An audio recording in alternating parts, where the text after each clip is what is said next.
Вы замечали, как после разговора с определенным человеком вас накрывает волна усталости? Как будто кто-то незаметно высосал из вас все силы, хотя вы просто болтали за чашкой кофе. Вы чувствуете опустошение, раздражение или внезапную тревогу, и не понимаете, откуда это взялось. Сегодня вы узнаете, что скрывается за мистическим термином «энергетический вампиризм» с точки зрения науки.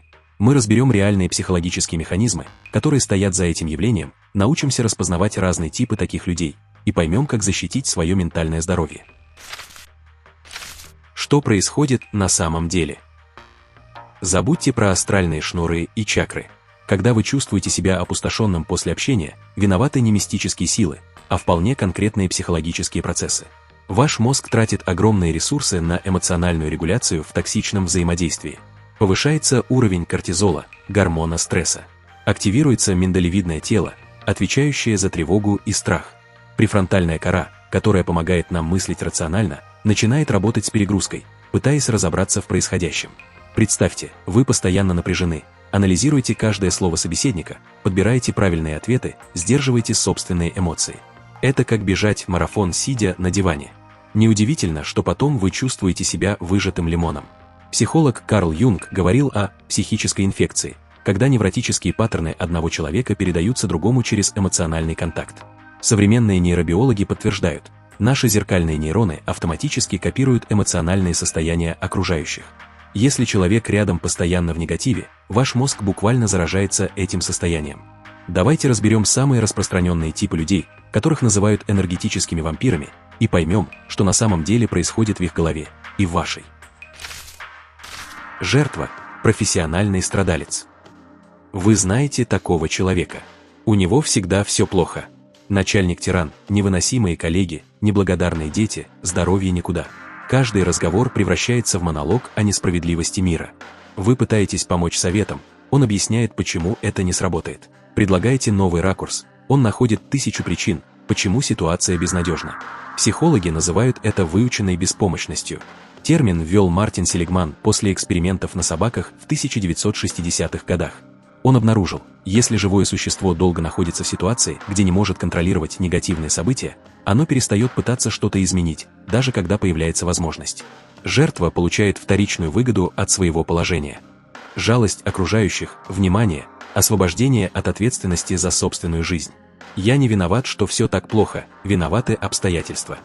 Этот паттерн часто формируется в детстве, когда ребенок получал заботу и внимание родителей, только будучи больным или несчастным. Как распознать?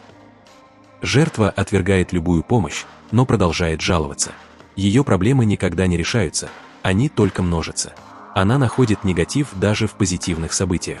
Выиграл в лотерею. Теперь придется платить налоги, и все полезут за деньгами. Что делать?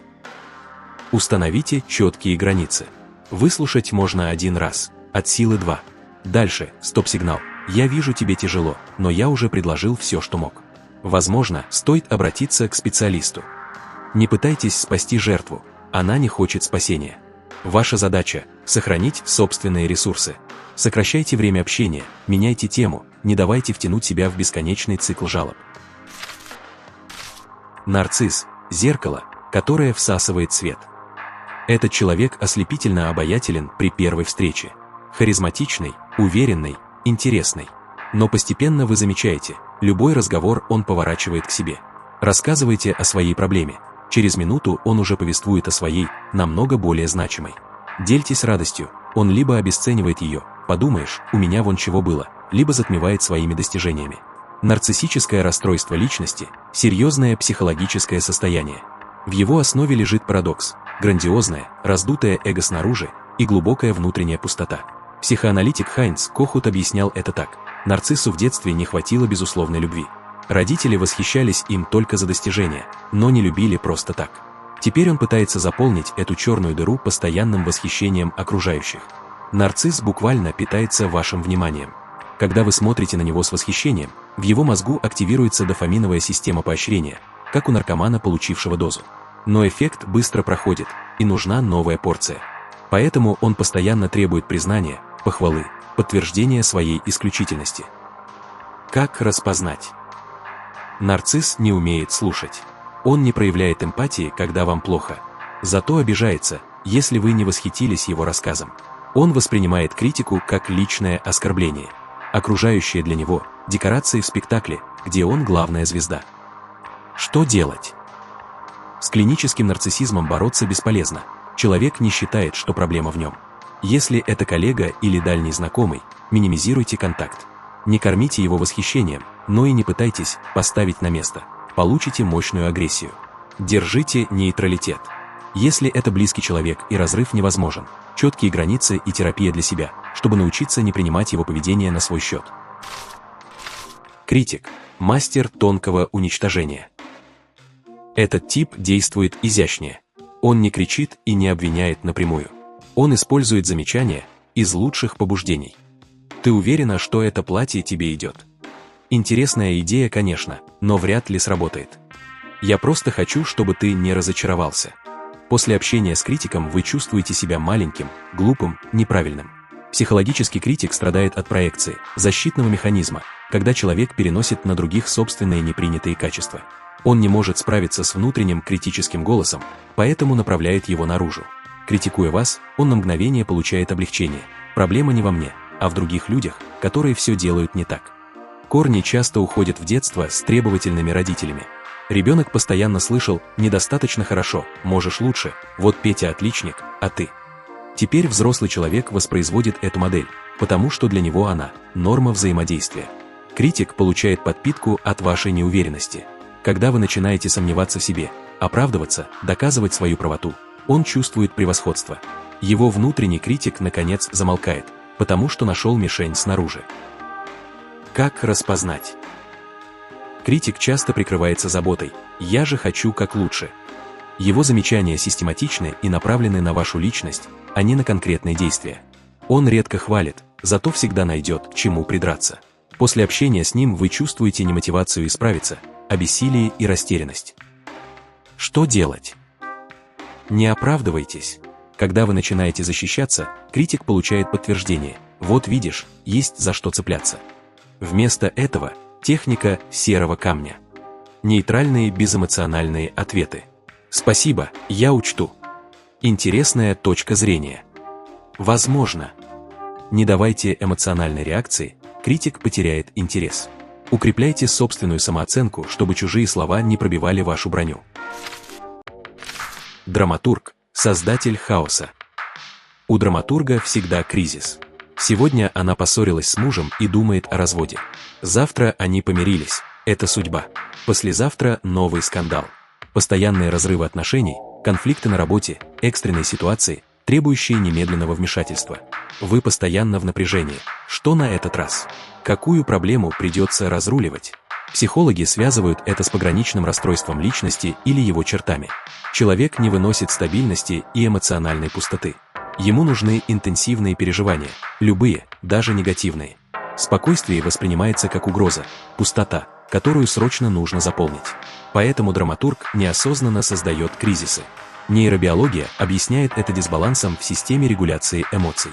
У таких людей миндалевидное тело гиперактивно. Они остро реагируют на малейшие триггеры. А связь между миндалевидным телом и префронтальной корой ослаблена. Трудно включить рациональное мышление и успокоиться. Драма дает выброс нейромедиаторов – адреналина, дофамина. Мозг привыкает к этим качелям и требует новых доз. Драматург получает от вас внимание, заботу, ощущение значимости. Когда вы бросаете все и мчитесь на помощь, он чувствует «я важен, я нужен». Это заполняет внутреннюю пустоту, но ненадолго. Как распознать? Кризисы повторяются по циклу. Обещания измениться ничего не меняют. Спокойные периоды длятся недолго, драматург скучает и провоцирует новый конфликт. Вы замечаете, что постоянно в роли спасателя, пожарного, психотерапевта. Что делать? Перестаньте участвовать в драме. Это самое сложное, потому что вам будут давить на совесть. Как ты можешь бросить меня в такой момент? Но ваше вмешательство только поддерживает цикл. Драматург должен столкнуться с последствиями своих действий, чтобы появилась мотивация что-то менять. Установите границы. Я готов поддержать тебя, когда ты обратишься к специалисту. Но постоянно разбирать одни и те же ситуации я больше не могу. Манипулятор, кукловод эмоций. Самый опасный тип, потому что действует скрыто. Манипулятор не требует прямо, он создает условия, при которых вы сами делаете то, что ему нужно. Чувство вины – его любимый инструмент. Я столько для тебя сделал, а ты, если бы ты действительно любил, ты бы, ну хорошо, делай как хочешь, только мне после этого хуже стало, сердце прихватило. Манипуляция – это способ получить контроль, когда прямой контроль невозможен. Психологически это связано с глубоким недоверием к миру и страхом быть отвергнутым. Манипулятор не верит, что можно просто попросить и получить. Он уверен, люди не дадут ему нужного по доброй воле, значит надо хитрить. Корни уходят в детский опыт, где прямые просьбы игнорировались, зато манипуляции работали. Ребенок быстро учится, если поплакать, дадут игрушку, если разыграть обиду, получишь внимание. Взрослый манипулятор отточил эти навыки до совершенства. Манипулятор питается вашей зависимостью и неуверенностью. Он создает систему, где вы постоянно должны, постоянно виноваты, постоянно пытаетесь заслужить одобрение. Ваша энергия уходит на то, чтобы угадать его желания и избежать его недовольства. Как распознать? После общения с манипулятором вы чувствуете замешательство, вроде согласились на что-то, но не помните, чтобы он прямо просил. Вы часто испытываете неясную вину. Вам кажется, что вы постоянно должны ему что-то доказывать. Когда пытаетесь обозначить границы, он переворачивает ситуацию. Теперь плохой вы, а он жертва. Что делать? Учитесь распознавать манипуляции. Техника сломанной пластинки. Спокойно повторяйте свое «нет», не оправдываясь. Манипулятор будет атаковать с разных сторон. Вина, жалость, обида, лесть. Стойте на своем. Я понимаю, что ты расстроен, но мое решение остается. Не принимайте чувство вины, это его инструмент, а не ваша реальная ответственность. Если манипуляции усиливаются, это сигнал пересмотреть отношения в целом. Почему вы попадаете в эти сети? Энергетические вампиры не случайно находят своих жертв. Они интуитивно выбирают людей с определенными особенностями. Высокая эмпатия, вы остро чувствуете чужую боль и хотите помочь. Размытые личные границы, вам трудно сказать «нет», вы чувствуете ответственность за чужие эмоции. Неуверенность в себе, вы склонны верить критике и сомневаться в собственной правоте. Часто в детстве вас учили «будь хорошим, не расстраивай маму, помогай всем, кто просит». Эти установки превратились в автоматические реакции. Вы даже не осознаете, что можно иначе. Ваш мозг включает автоматическую реакцию угождения. Когда видите чужой дистресс, активируется передняя поясная кора, центр эмпатии. Вы буквально ощущаете чужую боль как свою. Это прекрасное качество, но токсичные люди эксплуатируют его. Как защитить себя? Универсальные правила. Первое и главное – установите границы. Граница – это не стена, а забор с калиткой. Вы решаете, кого пускать и на каких условиях. Я готов поговорить 15 минут, потом у меня дела. Эту тему я обсуждать не буду.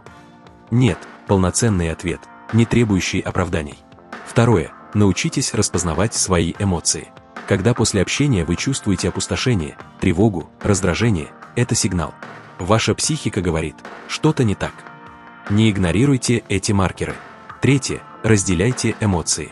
Это ваши чувства или вы заразились чужими? Техника простая. Сделайте паузу, выйдите из контакта, дайте эмоциям осесть. Если через час вам все еще тяжело, возможно, проблема ваша. Если отпустила, вы просто поймали чужую волну. Четвертое. Не пытайтесь исправить человека. Вы не их терапевт. Взрослый человек меняется, только когда сам этого хочет. Ваши попытки спасти его – бесполезная трата энергии, которая часто вызывает обратную реакцию, сопротивление и агрессию. Пятое. Заботьтесь о своих ресурсах. Полноценный сон, физическая активность, время наедине с собой, хобби, которые наполняют. Когда ваш внутренний резервуар полон, вам легче противостоять чужой токсичности. Когда уходить? Не каждого токсичного человека нужно вырезать из жизни. Иногда достаточно установить границы и сократить время контакта. Но есть красные флаги, сигнализирующие «пора уходить».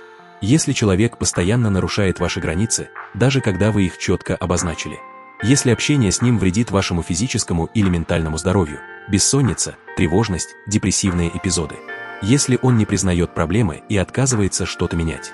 Если отношения полностью односторонние, вы даете, он берет. Уходить страшно. Вы можете чувствовать вину, бояться одиночества, надеяться, что человек изменится. Но помните, вы не несете ответственность за чужую жизнь. Вы имеете право защищать свое благополучие. Теперь вы видите систему. Мы разобрали 5 самых распространенных типов так называемых энергетических вампиров. Жертва, нарцисс, критик, драматург, манипулятор. За каждым из них стоит не темная магия, а конкретные психологические паттерны. Привычки мышления и поведения, которые сформировались в определенных жизненных обстоятельствах и теперь работают на автопилоте. Чеснок и распятие тут бессильны, а осиновый кол только приведет вас к уголовной ответственности. Потому что перед вами не демоны, а обычные люди с травмами. Да, их поведение токсично. Да, оно разрушает ваши границы и истощает ресурсы. Но они ведут себя так, не потому что проснулись утром и решили испортить вам жизнь. Жертва не научилась брать ответственность за свою жизнь, потому что в детстве получала внимание только через беспомощность. Нарцисс пытается заполнить пустоту, которую родители выжгли условной любовью.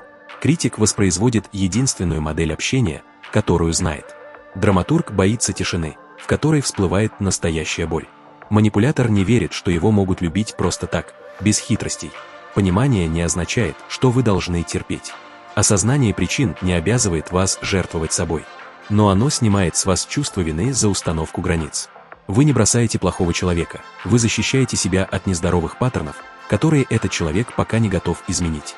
Теперь вы знаете, что делать. Вы научились распознавать типы. Вы понимаете механизмы. Вы знаете, где можно установить границу, а где лучше просто уйти. Вы больше не жертва невидимых сил, вы человек, который видит игру. Начните с одного шага. Замечайте, когда после общения чувствуете опустошение. Задавайте себе вопрос: это мои эмоции или я поймал чужую волну? Пробуйте сказать «нет» там, где раньше автоматически соглашались. Наблюдайте, что происходит. Вы заслуживаете отношений, которые наполняют, а не опустошают. Окружение, которое поддерживает, а не разрушает. И самое важное, вы имеете право на это. Не нужно ничего доказывать, заслуживать или отрабатывать. Ваша энергия – ваш ресурс. И только вы решаете, кому и в каких количествах ее давать. Вы справитесь.